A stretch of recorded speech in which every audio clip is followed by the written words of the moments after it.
Seria um dia tranquilo como os demais se não fosse o chamado de urgência para que o esquadrão antibomba se mobilizasse ao centro da cidade. O zelador achara ali no porão daquele prédio uma bomba com alto poder de destruição. Certamente tiraria a vida de milhares de pessoas. Então, para isso, foi escalado logo o melhor, o mais experiente daquele batalhão. Mas diante da complexidade daquela bomba, né, e do poder de destruição, aquele homem titubeou, temendo não só pela sua vida, mas pela vida de milhares de pessoas. E ele teve dúvidas. Então, começou a passar um filme, né, na sua memória, do seu instrutor o ensinando desde o começo. Desde o começo, todas aquelas frases, tudo aquilo que os seus instrutores ensinaram. E aquele homem finalmente conseguiria desarmar aquela bomba. Jesus te convida hoje para desarmar uma bomba no teu coração. A bomba da falta de fé que vai destruir todos os valores morais, todos os valores espirituais. Se você não desarmar essa bomba, e não só do teu coração, de todos aqueles que estiverem próximos de ti, todos esses serão atingidos pelo poder destruidor da falta de fé. É o que nós vemos no Evangelho de hoje, que está no livro de Lucas, capítulo 24, versículos de 35 a 48. Diz assim: por toda parte contaram o que havia acontecido, eles, por sua parte, contaram o que lhes havia acontecido no caminho e como tinha reconhecido o partir do pão. Aqui nós estamos falando dos discípulos de Emaús que, ao voltarem para Jerusalém, então, contaram para os demais apóstolos, né, o que tinha acontecido, que eles tinham caminhado com Jesus, toda aquela paciência de Jesus, e finalmente, no partir do pão, eles reconheceram, né, Jesus. E havia alguns relatos, apareceu para as mulheres, apareceu para os discípulos de Emaús, e Jesus tinha dado a ordem para eles que eles fossem para a Galileia, que lá ele apareceria, lá na Galileia. Mas ainda em Jerusalém, Jesus veio ao encontro deles, porque Jesus precisava desarmar a bomba da falta de fé que estava rondando o coração dos seus apóstolos. Para isso, Jesus usou um método. Primeiro, Jesus apareceu no meio deles e disse: a paz esteja convosco, né? Essa aparição. O coração deles ficou atribulado, eles ficaram perturbados, porque havia ali uma mistura de sentimentos. Sentimento de espanto, de alegria, de pavor. Então Jesus, né, penetrando o pensamento deles, disse: mas que são esses, que pensamentos são esses que estão nos vossos corações? Então Jesus parte para o método número 2, né?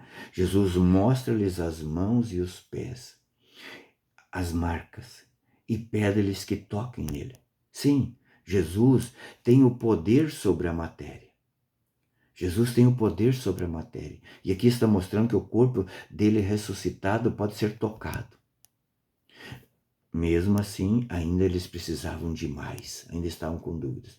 Então Jesus pede se tem alguma coisa para comer e come na vista deles. Jesus não tinha necessidade de comer, né? Eu acho fantástico como a São Tomás de Aquino ensina sobre essa parte. Por exemplo, ele diz assim: a terra e o sol absorvem a água, né? A água lançada sobre a terra, tanto a terra como o sol absorve a água. A água absorve pela necessidade, o solo está sequioso, mas o sol não, o sol pelo poder. Jesus se alimentou não por necessidade, mas pelo poder. E nós somos convidados a cada Santa Missa a viver esses 3 passos. Veja, eu estou falando uma coisa aqui que no meu entendimento, primeiro, quando Jesus aparece no meio deles, na palavra de Deus, quando a palavra de Deus é proclamada, Jesus aparece no meio deles. Jesus aparece no meio de nós. Mas ainda assim, muitos de nós não têm fé. E então Jesus, na Eucaristia, Jesus não só nos pede que o toquemos, mas Jesus toca no nosso coração. Segundo passo. E terceiro passo, Jesus comeu à vista dele. Vai dizer no livro do Apocalipse, São João vai dizer que eis que estou à porta e bato. Se abrir a porta do coração, entrarei e cearei com ele. E aí sim, toda aquela dúvida, toda aquela bomba será desarmada.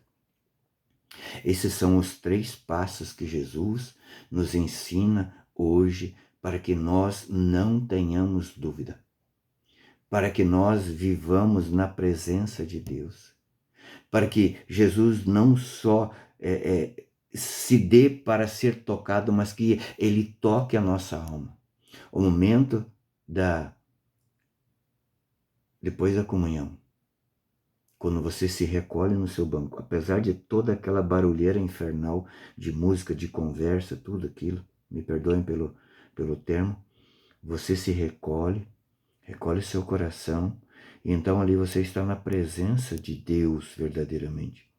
E você conversa com Ele, você agradece Ele, você faz seu ato de fé, ato de esperança e ato de caridade. Ali não tenha dúvidas que a bomba do teu coração será desarmada. Não perca essa oportunidade. Tenha fé. Hoje Jesus te chama e você é o membro desse batalhão mais bem preparado para desarmar a tua própria bomba. Deus te abençoe.